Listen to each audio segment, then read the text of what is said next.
जम्मू कश्मीर के राजौरी जिले में शनिवार देर रात आई फ्लैश फ्लड ने भारी तबाही मचाई। मूसलाधार बारिश के बाद अचानक आई बाढ़ ने लोगों को संभलने तक का मौका नहीं दिया और देखते ही देखते कई इलाके जलमग्न हो गए। उफनते नालों और नदियों ने अपने रास्ते में आने वाली गाड़ियों, दुकानों और अन्य ढांचों को बहा दिया। कई जगहों पर बस स्टैंड और सड़कें भी क्षतिग्रस्त होने की खबरें सामने आई हैं।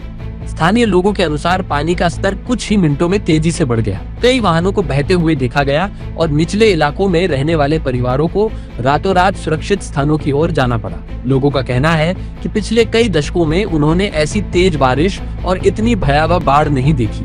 हालांकि सोशल मीडिया और स्थानीय स्तर पर 10 से अधिक लोगों की मौत की आशंका जताई जा रही है, लेकिन प्रशासन ने अभी तक आधिकारिक पुष्टि नहीं की है। कुछ लोगों के लापता होने की सूचना जरूर है और उनकी तलाश जारी है।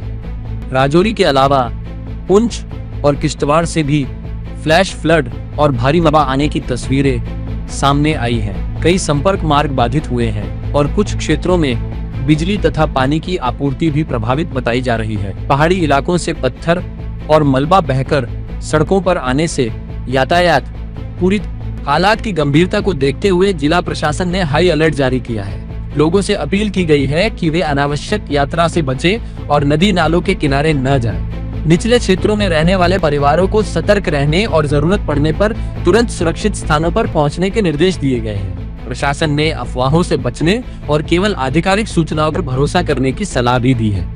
राहत और बचाव कार्य के लिए SDRF, पुलिस और अन्य आपदा प्रबंधन टीमें प्रभावित इलाकों में तैनात की गई हैं। कई स्थानों पर फंसे लोगों को निकालने के लिए रेस्क्यू अभियान चलाया जा रहा है। अधिकारी लगातार जलस्तर और मौसम की स्थिति पर नजर बनाए हुए हैं ताकि किसी भी नई आपात स्थिति से तुरंत निपटा जा सके।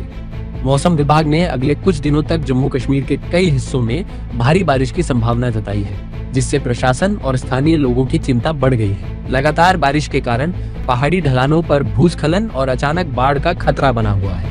केंद्रीय गृह मंत्री अमित शाह ने जम्मू कश्मीर के उपराज्यपाल मनोज सिन्हा और मुख्यमंत्री उमर अब्दुल्ला से फोन पर बात कर स्थिति की जानकारी ली है। उन्होंने राहत और बचाव कार्यों की समीक्षा करते हुए भरोसा दिलाया कि केंद्र सरकार प्रभावित लोगों की हर संभव मदद करेगी और जरूरत पड़ने पर अतिरिक्त केंद्रीय सहायता तुरंत उपलब्ध कराई जाएगी। फिलहाल राजौरी में जनजीवन बुरी तरह प्रभावित है। सड़कें, पुल और अन्य बुनियादी ढांचे को नुकसान पहुंचा है और लोगों के सामने सबसे बड़ी चुनौती सुरक्षित रहना और सामान्य स्थिति बहाल करना है। प्रशासन का कहना है कि सतर्कता ही इस समय सबसे बड़ा बचाव है और लोगों को मौसम विभाग तथा स्थानीय प्रशासन की एडवाइजरी का सख्ती से पालन करना चाहिए।